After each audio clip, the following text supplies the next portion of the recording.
Last year budget में 2.40 लाख करोड़ रुपए खर्च करने की बात की गई थी कि पिछले साल की तुलना में 1,40,000 करोड़ रुपए ज्यादा था और ये पिछले 10 सालों में 10 गुना ज्यादा अमाउंट है। यानी ये ग्रोथ कितना बड़ा है, इसका असर ये हुआ कि रेलवे सेक्टर से जितनी भी जुड़ी हुई कंपनी थी उनके शेयर्स प्राइस बहुत ही ज्यादा ग्रोथ देखने को मिली। चाहे वो टीटागढ़ रेलवे सिस्टम हो, रेल विकास निगम हो, IRFC हो, BLML हो, आईकॉन हो, जुपिटर वैगन्स हो, IRCTC हो, CCI हो या कोई भी कंपनी हो, यानी कि सभी 9 टाइम्स से 10 टाइम्स रिटर्न दे चुकी हैं अभी। दोस्तों, इसी से जुड़ी हुई एक दूसरी अपडेट मैं आपको बताता हूँ जो हमारे इंडिया में आ रही है। जो हाईवेज है, हमारे गवर्नमेंट हाईवेज को बढ़ाने के लिए बहुत बड़ा एलोकेशन करने वाली है 2025 में, जो कि 25% राइज है पिछले बजट की तुलना में। और वो हाईवे प्रोजेक्ट्स जो है अब 3.2 ट्रिलियन हो जाएगा, जिसके अंडर में भारतमाला प्रोजेक्ट्स आता है। और ministry of road and transport highway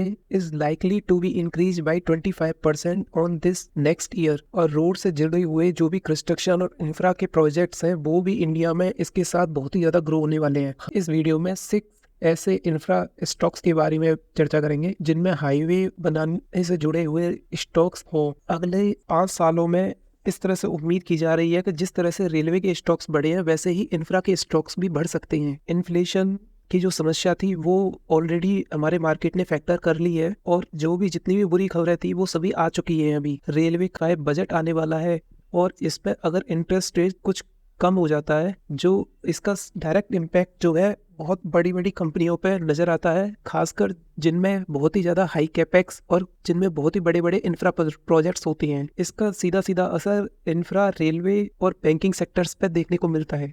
मुझे ऐसा लगता है कि रेलवे, इंफ्रा और बैंकिंग स्टॉक्स पे हमें फोकस करने चाहिए। अब हम देखें कि बाजार अपने ऑल टाइम हाई के आसपास ट्रेड हो रहा है, जो कि 20,000 से ऊपर ट्रेड कर रहा है, जो कि पिछले 5 सालों में अब तक का सबसे बड़ा हाई है। जो कि पिछले 5 सालों में जो रिटर्न दिया है निफ्टी ने वो अभी तक का हाईएस्ट रहा है। और आज जो हाई लगाया है अभी वो अपने ऑल टाइम हाई पर है। और ऐसे सिचुएशन में कुछ स्टॉक्स ऐसे हैं जो अभी भी अंडर वैल्यूड हैं और यहाँ से भी बहुत ज्यादा पोटेंशियल, ग्रोथ पोटेंशियल रखते हैं।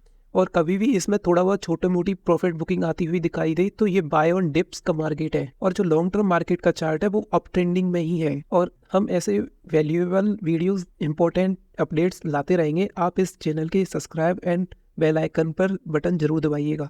तो फर्स्ट इंफ्रा की कंपनी है वो है L&T, जो सबसे बड़ी इंडिया में इंफ्रा की कंपनी है। तो इसका जो प्राइस चल रहा है वो चल रहा है अभी 3200। और अब ये सब ये सोचेंगे इतनी बड़ी प्राइस, इतना बड़ा कंपनी, क्या इसमें इन्वेस्ट करना चाहिए?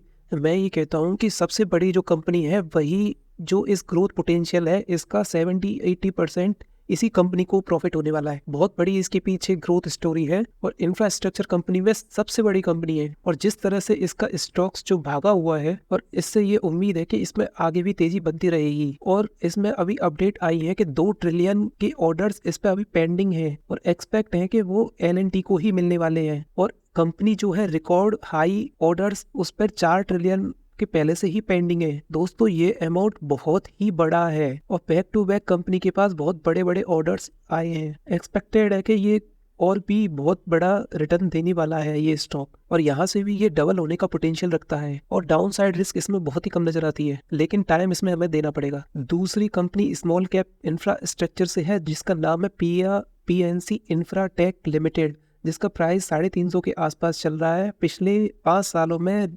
150% का रिटर्न दिखाया है। 8,870 करोड़ का मार्केट कैप है और 14 का PE है। दोस्तों, ये company infrastructure projects, highway, bridge, flyover, power transmission, airports, industrial development में इन्वॉल्व है और छोटी कंपनी है। और इससे भी छोटी कंपनी एक है जो है IRV इंफ्रास्ट्रक्चर, जो जिसका प्राइस अभी 40 रुपए के आसपास चल रहा है और पिछले 6 मंथ्स में उसने 30% का रिटर्न दिया है, और जो कि इंफ्रास्ट्रक्चर में एक बहुत ही अच्छी कंपनी है। और अगले 6 महीने में अगर ये 50 के लेवल को भी क्रॉस कर जाए तो इसमें कोई बड़ी बात नहीं होगी। इसका 22,000 करोड़ का मार्केट कैप है। नेक्स्ट कंपनी आती है जिसका प्राइस 850 के आसपास है। इसका नाम है HG इंफ्रा इंजीनियरिंग लिमिटेड। 850 के आसपास का प्राइस है और लास्ट ईयर में इसने 50% का रिटर्न दिया था और लास्ट 5 साल में 300% का रिटर्न है, जो कि छोटी कंपनी है और रोड इंफ्रास्ट्रक्चर में इन्वॉल्व है और EPC में काम करती है। और 5th कंपनी है जो बहुत ही ज्यादा अच्छी लग रही है मुझे इसमें, वो है KNR कंस्ट्रक्शन लिमिटेड इंफ्रास्ट्रक्चर की कंपनी है। 200-250 रुपए के आसपास का प्राइस है। 6 महीने में 10% का रिटर्न है। उसके बाद 5 साल में 200% के आसपास का रिटर्न है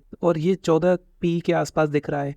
उसके बाद लास्ट कंपनी है जो है अशोका बिल्डकॉइन, जिसने पास्ट 6 मंथ्स में 72% का रिटर्न दिया है। 5 साल के अंदर में अभी कोई कुछ ज्यादा रिटर्न में नहीं है और कंसोलिडेशन हो रहा है। अगर ये यहाँ से ब्रेकआउट लेता है तो बहुत ही अच्छी संभावना है कि डबल या ट्रिपल हो जाएगा। और हमने आज 6 स्टॉक्स के ऊपर बात की है जो कि बहुत ही ज्यादा इंफ्रास्ट्रक्चर से रिलेटेड प्रोजेक्ट्स इंडिया में बहुत आने वाले हैं। अगर वो आते हैं और इसमें और भी ज्यादा सबसे ज्यादा इन कंपनियों को बेनिफिट होने वाला है। इंफ्रास्ट्रक्चर की कंपनी ऐसे होती है और जब बढ़ने लगती है तो वो बहुत ही तेजी से बढ़ती है। और इसमें से जो छोटे वाले स्टॉक्स जो स्मॉल कैप कंपनी है उनमें काफी हाई रिस्क रहता है, तो आप अपनी समझदारी से इसमें इन्वेस्ट करें। ये इंफ्रास्ट्रक्चर के प्रोजेक्ट्स बजट पे और गवर्नमेंट की पॉलिसीज पे बहुत ज़्यादा निर्भर रहते हैं। तो अगर आपको ये वीडियो कुछ वैल्यूएबल और इन्फॉर्मेटिव लगा हो तो इस वीडियो को लाइक एंड सब्सक्राइब जरूर कीजिए। बहुत बहुत धन्यवाद।